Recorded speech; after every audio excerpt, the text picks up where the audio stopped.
안녕하세요. 저는 강준이라고 하고요. 하고 싶은 일들을 좀 즐겁게 하는 사람입니다. 본업은 신약을 개발하는 약사이고요. 그리고 이제 퇴근 후에는 몸과 마음에 대한 건강에 대한 이야기를 하는 작가입니다. 제가 작가님 브런치 소개를 봤는데 네. 현대사회에서 누구나 겪을 수 있는 어려움에 관해 이야기하고 누구나 행복에 조금 더 가까워질 수 있기를 희망하면서 글을 쓴다 이런 네네네. 인상적인 소개를 하셨더라고요. 네네. 그렇게 행복을 발구하는데 굉장히 역설적이게도 네. 우리가 불행하게 사는 것에 익숙하다고 이야기를 하셨는데 이게 무슨 뜻인가요?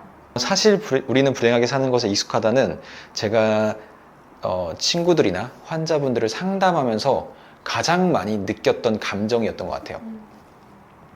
모든 사람들이 행복하게 살자, 행복하게 살자, 행복하게 살자 하는데 실제로는 불행하게 사는 삶에 더 습관화되어 있는 것 같아요.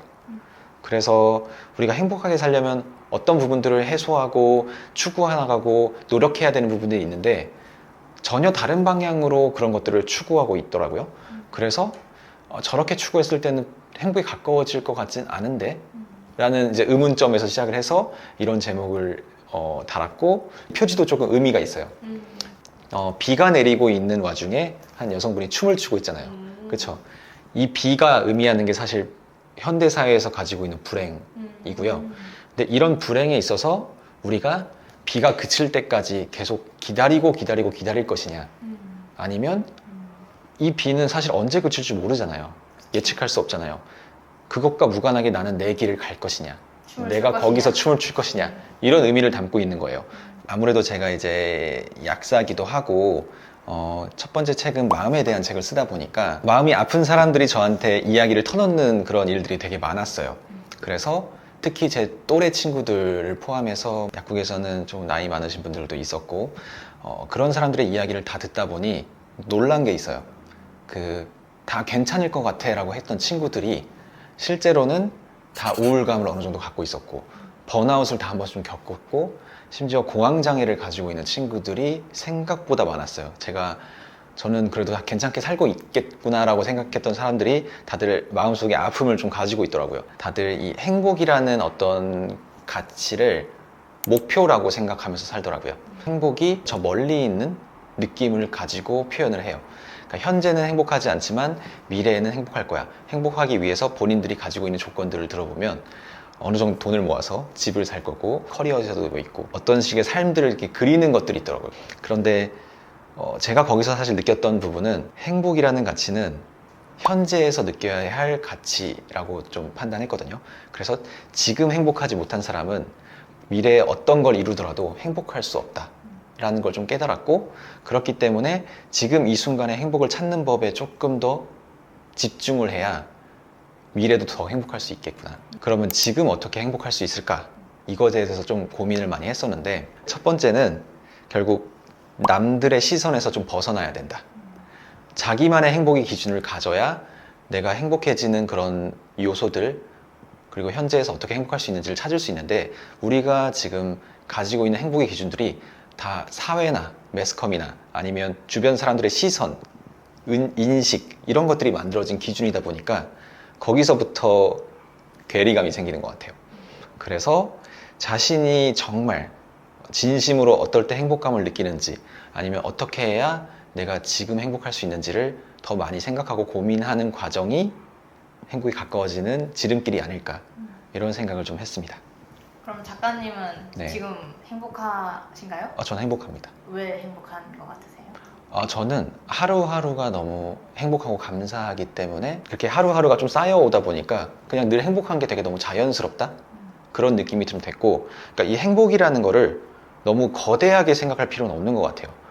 그냥 정말 내가 오늘 하루 잘 일어나는 것도 행복이고 잘 일어나서 잘 먹고 잘 걸어서 출근하고 이런 햇살과 바람, 공기, 자연을 느끼는 것도 행복이고 정말 이런 소소한 것들을 행복이라고 인식하고 너무 자연스럽게 받아들여야 되거든요. 거창하게 생각하는 순간부터 어려워지는 거예요. 그래서 별거 아니라고 생각했으면 좋겠어요. 행복이. 그냥 사는 거야. 네, 그냥 사는 거예요. 네. 맞지 않아요? 맞습니다. 그렇게 생각해야 돼요. 네. 네. 작가님도 그런 사회적인 행복을 따른 적이 있으셨어요? 아니면 당연히 저도 한국 사회에서 교육을 받아갖고 정말 치열하게 성장, 성취, 뭐 자본주의 사회에서 보는 돈에 보면서 살아왔던 적이 있었죠. 그렇게 막 살아오다가 찾아온 게 결국 번아웃이었고 불행감이었고, 그래서 내가 이렇게 살아가는 게 맞을까? 30이 지났지만 내가 60, 70 이렇게 계속 살 것인가? 혹은 만약에 제가 자녀가 있다면 내가 이렇게 살아온 길들을 똑같이 그들에게 얘기해 줄 수 있을까? 라고 생각했을 때 아니더라고요. 그래서 좋다. 나는 이 사회가 만든 이 게임판에서 나가야겠다. 이 게임판 안에 계속 같이 살아서 그 쳇바퀴를 돌리다 보면 제 삶이 계속 그렇게 될 것 같은 거예요. 그래서 나만의 기준을 세워서 나는 그냥 행복하게 즐겁게 살겠다. 이런 좀 어떤 마음을 먹었던 것 같아요. 제가 이런 식으로 생각하고 행복감을 찾는다라고 얘기했을 때 혹시 그렇게 되면은 커리어의 문제든지 여러 가지 문제에서 야망이 없어지는 거 아니에요? 나태해지는 거 아니에요? 라고 얘기하시는 분들이 있는데, 근데 오히려 커리어에서 더 잘 풀리고 더 일이 잘 되고 더 많이 성장을 했어요. 제가 오히려 제가 더 건강하기 때문에 사회적으로도 더 많이 인정받고 더 많은 일들을 할 수 있게 되는구나를 느끼니까, 그래서 두 개 동시에 공존할 수 있구나, 이런 것도 좀 느꼈습니다. 저는 오늘 이제 작가님을 초대하면서 이 네. 글과 말로 처방전을 내려주시는 분이라고 생각을 했거든요. 네네. 그렇다면은 행복에 관해서 내가 누군가에게 처방전을 내려줄 수 있다. 이렇게 해봐. 뭔가 보내줄 만한 행동이라든지 그런 게 있을까요? 처방도 사람마다 맞춤형이 돼야 되긴 그렇죠. 하는 것도 있겠지만, 일단 제가 하는 거를 그럼 조금 소개를 좀 드릴게요. 우리가 이제 천둥번개가 칠 때 있잖아요. 빛이 먼저 반짝하고 소리가 들리죠. 보통 멀리서 치면은. 사실은 속도의 차이가 늘 어느 정도 있잖아요. 근데 감정에서도 속도의 차이가 있다고 생각하거든요. 슬픈 감정을 느끼시는 게 먼저라고 생각하세요? 아니면 눈물 흐르는 게 먼저라고 생각하세요? 글쎄요. 슬픈 감정을 네. 느끼는 것과 사실 인지하는 거가 또 다르거든요. 그쵸, 그쵸. 그래서 슬픈 감정이 있으니까 눈물이 나올 텐데 내가 슬프구나 라고 인지하는 건 그 후에 일이 될 수 그쵸. 맞게 얘기하셨어요. 아, 그래요? 네. 사실 이제 인지라는 거는 뇌가 하잖아요. 뇌는 일어난 현상을 가지고 좀 생각하는 편이고, 사실 슬프거나 화나거나 어떤 감정들은 호르몬의 영향을 받는 경우가 좀 많죠. 그러다 보니까 우리 몸에서 어떤 일들이 발생하고 그것들이 우리 뇌가 인지했을 때 우리가 상태가 이렇구나, 그렇게 인지하는 순간 그게 또 다시 악순환처럼 반복되는 경우가 많거든요. 그런 것처럼 감정이나 호르몬들을 어느 정도 좀 조절해 줄 필요가 있어요. 우리가 인위적으로. 제가 하는 거는 아침에 일어나서 감사에 대해서 한 3가지 정도 읊는 거예요. 이거는 제가 출근길에 매일 하는 건데, 그냥 속으로 나는 오늘 이런 3가지 이유 때문에 그냥 오늘 하루가 되게 감사하다 라고 이제 스스로 얘기를 하면은 어떤 변화가 생기냐면, 제가 오늘 아침에 감사함을 읊었기 때문에 점심이나 회사에서 어떤 일들이 생겨도 오늘 하루는 감사하다고 이미 얘기를 해버렸는데, 내가 거기서 스트레스를 받거나 화나거나 이런 것들은 그걸 깨는 일이 돼버리잖아요. 그래서 제 스스로 그냥 이거 그냥 넘겨버리지, 감사한 하루인데 이 정도는 봐주지, 이게 이제 돼버리는 게 있어요. 이게 꾸준히 되면은. 그래서 저는 이거를 정말 오래, 거의 10년째 실천하고 있는데, 10년째요? 네. 그러고 나니까 정말 이제 보살이라는 별명을 얻을 정도로 근데 화내는 일이 없어요. 그렇고, 예. 저는 정말 누구한테 화를 거의 안 내고요. 스트레스 받는 일도 거의 없고, 근데 이런 것들이 저는 정말 영향이 컸었다고 생각하고 있고, 그 다음 두 번째는 웃길 수도 있는데 스쿼트예요. 근데 스쿼트가 헬스장 가서 막 스쿼트 하는 거 얘기한 건 아니고요. 그냥 맨몸 스쿼트 있잖아요. 그래서 아침에 일어나서 30개, 점심에 30개, 저녁에 30개, 이렇게 이거를 좀 루틴처럼 하거든요. 근데 스쿼트를 아마 해보시는 분들은 아시겠지만 딱 30개만 하면은 살짝 몸이 달아올라요. 살짝 달아올리면서 좀 액티브해지거든요. 근데 지금 아마 영상 보시는 분들도 약간 우울감이 있거나 오늘 좀 힘들다 하면 스쿼트 30개를 한번 해보세요. 그러면 갑자기 우리 몸에서 에너지가 살짝 오를 거예요. 오른 순간 내가 또 인지하겠죠. 지금 괜찮구나, 내가 좀 활력이 있구나, 살아있구나, 이런 느낌을 또 받아요. 그런 식으로 조금은 그런 감정들이 조금 올라왔을 때 바로 좀 낮춰주는 그런 방법들을 쓰고 있습니다. 보면서 하시면 되겠네요. 그쵸. 뭐 금방 하니까. 우리가 도파민성 어떤 감정들이라는 얘기도 있고 세로토닌성 감정이라는 얘기도 있는데, 우리가 뭐 이렇게 치솟는 일들을 그 폭을 좀 좁게 줄여가는 과정은 할 수 있다고 생각을 해요.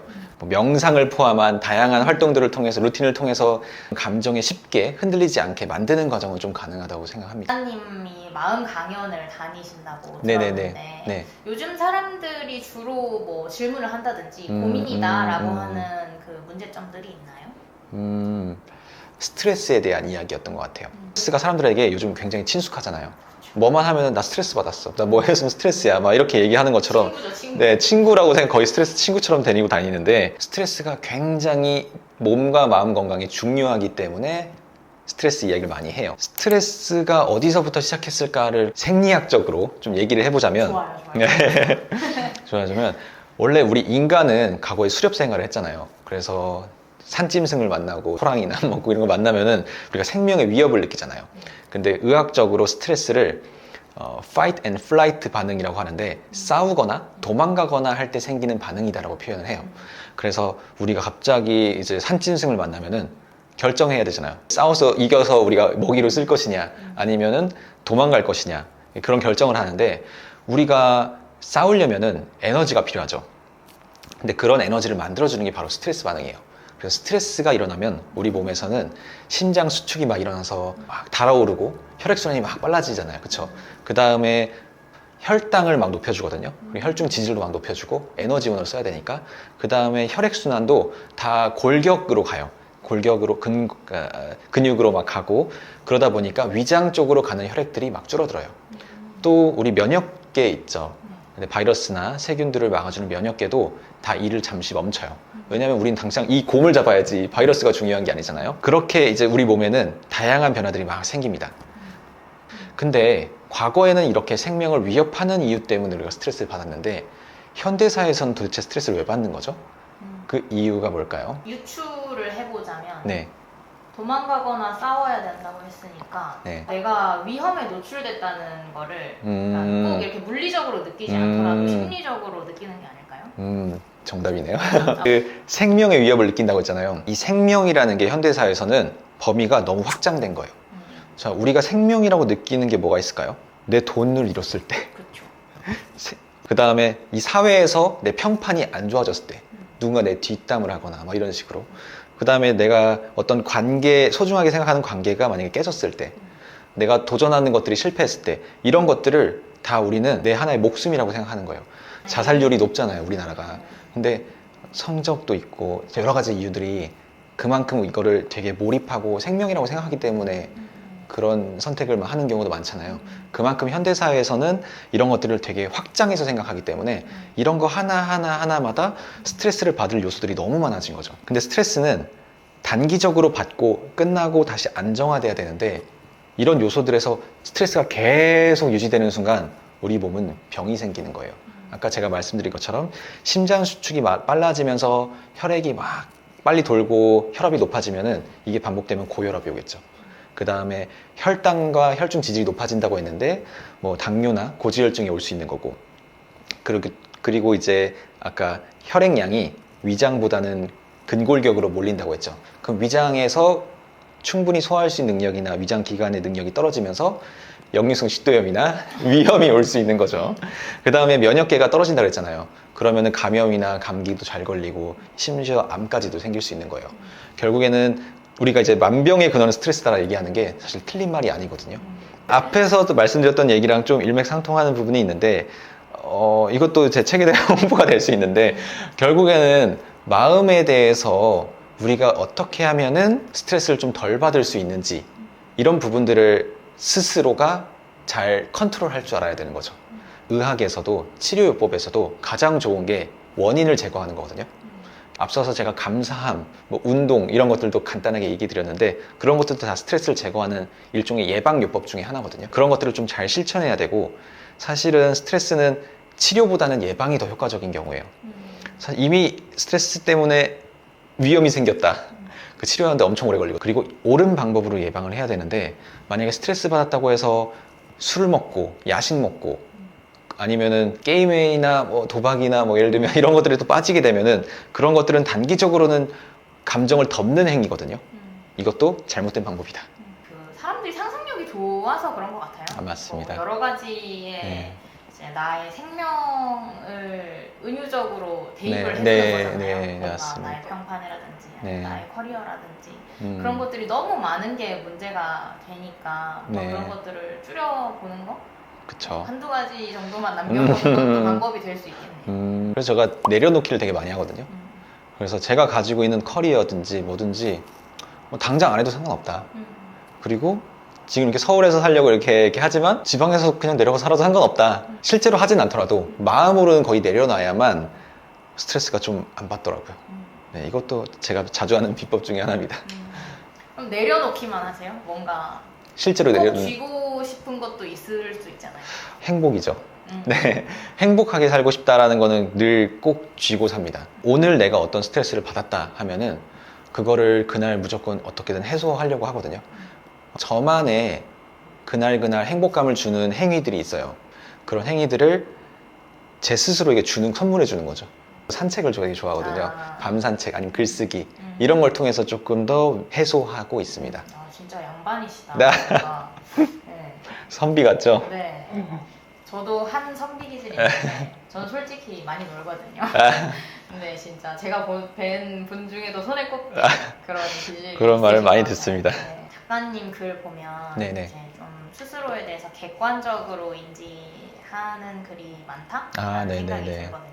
음. 우리가 메타인지라고도 표현을 하고 음, 슬로우 스타터 책에도 이제 메타인지 학습법, 공부법 이런 것들을 소개를 네네네. 하셨는데 네. 일상 속에서 메타인지를 하는 방법 같은 게 있나요? 요즘에 멀티페르소나라는 말 많이 나오잖아요. 근데 예전에는 우리나라에서 여러 개의 자아를 가지면은 그걸 되게 약간 부정적으로 생각하기도 했어요. 다중인격, 예를 들면 뭐 지킬 앤 하이드 이런 느낌처럼. 근데 오히려 심리학적으로 이렇게 페르소나를 나누는 거를 좀 건강하게 보기도 하거든요. 그래서 여러 가지 자아를 좀 만드는 게 좀 중요하다는 생각을 가졌어요. 상위에 있는 자아가 있고 그 아래에는 나만의 캐릭터들이 하나씩 있는 거죠. 그래서 우리 게임 같은 거 해보면은 제가 유저로서 들어가서 그 안에서 다양한 캐릭터를 키우잖아요. 그런 것처럼 강준이라는 가장 상위에 존재하는 자아가 있고 그 아래에서 본업을 하는 강준, 집에서 쉬는 강준, 글을 쓰는 강준, 친구들과 사이에서의 강준, 가족 사이에서 강준 이런 식으로 조금씩 나눠 놓는 거예요. 이렇게 나눠 놓으면은 그 본업에서의 강준이 어떤 행동을 하고 스트레스 받거나 이런 걸 했을 때 약간 엇나가려고 할 때 이 최상위 자아가 이걸 객관적으로 보고 야 너 지금 그거 잘못하고 있어 조정해 시정해 이런 식으로 좀 컨트롤하는 게 있어요. 이러면서 스트레스를 오히려 한 번 덜 받는 거죠. 스트레스를 바로 직접적인 자아가 받는 게 아니라 일하는 강준자가 받고 이걸 여기로 옮기는 거예요. 그러다 보니까 이 텀 사이에서 이 친구가 이미 이걸 조정해 버리는 거죠. 그냥 출근할 때 나는 하나의 캐릭터일 뿐이에요. 그래서 거기서 어떤 스트레스를 받아도 사실 별로 상관이 없다? 퇴근할 때는 끝? 약간 이렇게 생각하거든요. 그러면은 스트레스가 좀 많이 덜 받는 것 같아요. 뇌 빼놓고 출근하는 그런 느낌이죠. 저도 종종 그렇게 합니다. 전문적이면서도 굉장히 이제 뭐랄까 정말 보살 같은 느낌으로 좋은 얘기들을 많이 해주셨는데 네. 작가님이 생각하시는 잘 사는 진리는 무엇인지 이야기해 주시고 잘 사는 진리 생각을 해야 된다. 그래서 생각을 하고 살아야 된다. 좀 혼나는 것 같은데? 생각 없이 사는 거 혼나는 것 같은 느낌인데요? 사람들이 그렇게 생각하기도 했어요. 생각 없이 살아야 오히려 스트레스 안 받고 편하게 살 수 있는 거 아니냐라고 막 많은 질문들을 하는데 저는 오히려 반대로 생각을 많이 하고 살아야 된다라고 생각을 해요. 우리들이 가지고 있는 기준들이 있잖아요. 행복의 기준, 아니면 사람을 만나는 데의 기준, 회사를 선택하는 거의 기준, 집을 어디 살 거냐의 기준, 어떻게 살 거냐의 기준들이 너무 많잖아요. 근데 그 기준들이 정말 내가 원하는 기준인지 곰곰이 생각해 보셨으면 좋겠어요. 남들이 만들어 놓은 기준을 따라하는 게 아닌지, 나만의 기준이 없는 게 아닌지. 그래서 그런 기준들을 조금 더 자기한테 맞춘다면 정말 잘 살게 될 수 있을 것 같아요. 그래서 생각을 많이 하셔야 될 것 같다. 생각 좀 하고 살으라는 이야기 잘 전해주셨고 네. 오늘 이렇게 인터뷰에 응해주셔서 너무 감사드리고 앞으로도 네. 왕성한 글쓰기 또 강연 기대하도록 하겠습니다. 네, 감사합니다. 감사합니다.